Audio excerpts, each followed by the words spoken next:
వందే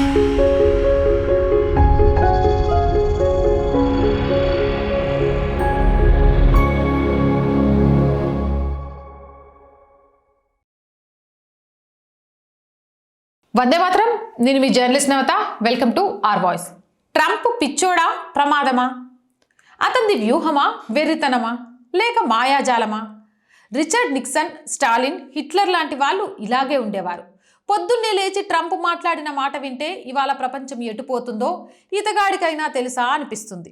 ఒకరోజు కెనడా చుట్టూ గోడ కట్టేస్తా, ఎవ్వరిని వదలను అంటాడు. మళ్ళీ తెల్లాడి మర్నాడు సాఫ్ట్ టచ్ అవసరం, మనుషులమే కదా అంటాడు. వీడి భావుకథ మానవత్వం పిల్లులెత్తకెల్లా ఎవ్వరికీ అర్థం కాడు. సైకాలజీ పుస్తకాలు తిరగేస్తే ట్రంప్ లాంటి వ్యక్తులకి ఒక పేరుంటుంది, నార్సిసిస్టిక్ లక్షణాలు. అంటే తానే ప్రపంచం, తానే నిజం, తానే న్యాయం. తన తప్పులన్నీ మీ మీదికి, మీడియా మీదికి, డెమోక్రట్స్ మీదికి నెట్టేస్తారు. అబద్ధాలు చెబుతాడు, దొరికిపోతాడు. మళ్ళీ అదే అబద్ధాన్ని కొత్త రంగు వేసి చెప్తాడు.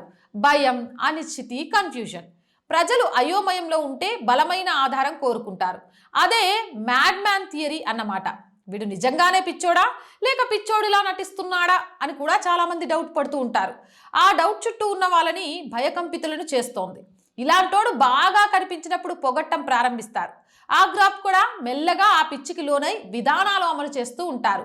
మాకియావెల్లి స్కూల్లో ట్రంప్ ఫస్ట్ బెంచ్ విద్యార్థి. రాజు ప్రేమించబడేది మంచిదే, అది లేనప్పుడు భయపెట్టి బతికేయాలి. ట్రంప్ ఇదే పాఠాన్ని పుస్తకం లేకుండా చదివాడు. ముందు పెద్ద గొంతు, పెద్ద బెదిరింపులు, పెద్ద నిర్ణయాలు. తర్వాత భారత్ లాంటి బ్యాక్లాష్ వస్తే కొంచెం వెనక్కి. ఇదే మాకియావెల్లి చెప్పిన సూత్రం. భయాన్ని సృష్టించాలి, కానీ ద్వేషంగా మారనివ్వకూడదు. ఇలాంటి పెక్యులర్ పర్సన్స్ కాంగ్రెస్కి నచ్చుతారు. ట్రంప్ అప్పట్లో షట్ డౌన్ రాపోతుందంటే పుట్టుక్కున సైన్ చేస్తాడు. డెమోక్రాట్స్తో మాట్లాడనంటే మాట్లాడతాడన్నమాట. ఇది అధికారాన్ని నిలబెట్టుకునే వెరైటీ కళ.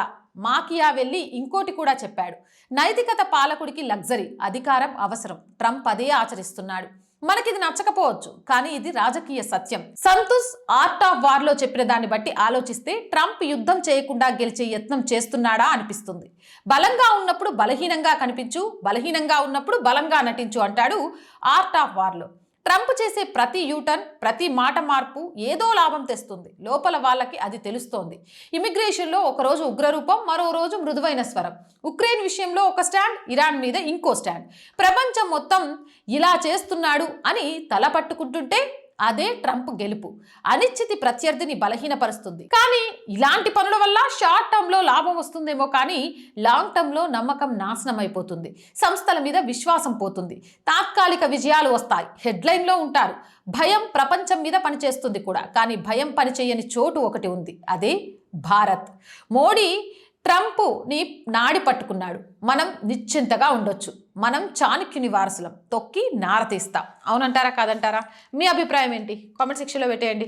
మోర్ వీడియోస్ కోసం our group of channels, our voice, our political, our సంస్కృతి, ఈ 3 ఛానల్స్ని ప్లీజ్ సబ్స్క్రైబ్ చేయండి. మీ సబ్స్క్రిప్షన్సే ఈ ఛానల్స్కి కొండంత బల.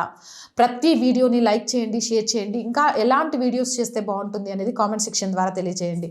ఆర్థికంగా ఈరోజు మేమున్న పరిస్థితుల్లో మీ చేయూత చాలా చాలా అవసరం. ఆర్థికంగా ₹1 అయినా సరే ఈ ఛానల్ ఇంకా ముందుకు తీసుకెళ్లాలనే ఓ మధ్యతరగతి అమ్మాయికలకు సహకారం ఇచ్చిన వాళ్ళు అవుతారు. ఆర్థికంగా సపోర్ట్ చేయాలి అంటే సబ్స్క్రిప్షన్ పక్కనే జాయిన్ అనే బటన్ ఉంది. 1 to 5 లెవెల్స్ ఉన్నాయి. ఏదో ఒక లెవెల్లో సపోర్ట్ చేయండి. లేదా స్క్రీన్ మీద గూగుల్ పే, ఫోన్పేతో పాటు అకౌంట్ డీటెయిల్స్ ఉన్నాయి. మీకు తోచిన సహాయాన్ని అందించండి. వ్యాపార ప్రకటనల కోసం 8328500576 నెంబర్ని సంప్రదించండి. జై హింద్, జై భారత్.